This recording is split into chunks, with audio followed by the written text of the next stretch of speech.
Salut à tous. Écoutons tout d'abord notre cher président dans un documentaire titré « Ainsi soit Macron », diffusé il y a 3 ans, en mai 2017, sur TF1, France 2 et France 3. Est-ce que ça veut dire que Macron est mystique? Ah oui, Macron est mystique, oui. Il vous dit la dimension christique, je ne la renie pas, mais je ne la revendique pas. Est-ce que vous êtes en mission? Oui. C'est comme ça que je le vis. Je crois jamais avoir eu le sentiment que je faisais une carrière. Et depuis que je suis rentré dans le champ politique, je vis ça comme une mission. Il y a une dimension de spiritualité? Il y en a une. Et en tout cas, la conviction qu'il existe une transcendance, oui. Quelque chose qui dépasse.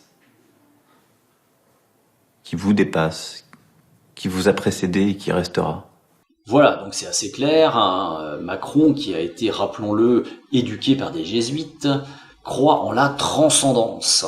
Et selon Wikipédia, je cite, « ce qui est au-delà du perceptible et des possibilités de l'intelligible ». Autrement dit, Macron n'est pas du tout réfractaire à une certaine spiritualité, visiblement tournée vers le christianisme.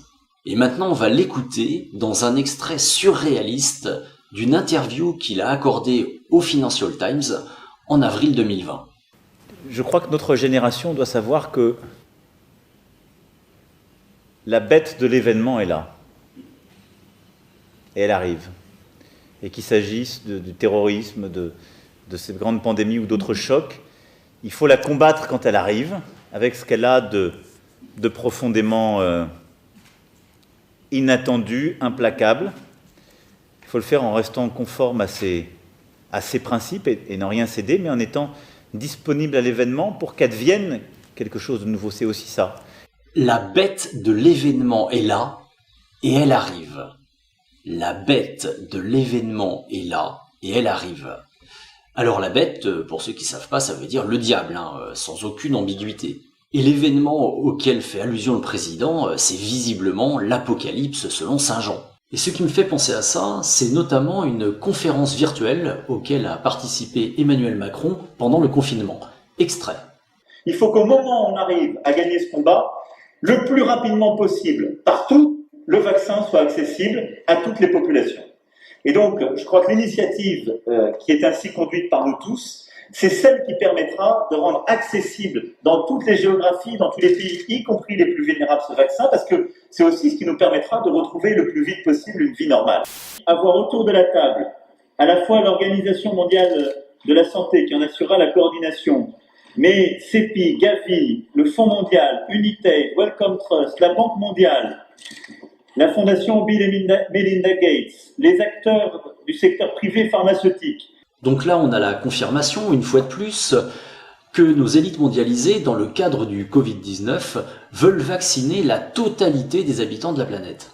Or, quand on creuse un petit peu le sujet, et ce sera l'objet d'une nouvelle vidéo, on s'aperçoit que ces élites veulent profiter de cette vaccination pour nous insérer en même temps dans le corps une identité numérique. Et les gens qui refuseraient de se faire implanter ce système se verraient interdits d'acheter ou de vendre, ce qui fait directement référence à ce qu'évoque Saint Jean dans l'Apocalypse, la marque de la bête. Mais je vous le répète, de cette volonté de faire de l'être humain une carte de crédit sur pattes, j'aurai l'occasion de vous en reparler dans une prochaine vidéo, avec évidemment, comme d'habitude, toutes les sources et les preuves à l'appui. Pour finir, n'oubliez pas de liker cette vidéo, de la partager, d'y laisser des commentaires, de vous abonner à ma chaîne et de me soutenir financièrement sur mon compte Tipeee. Sur ce, je vous souhaite une bonne journée.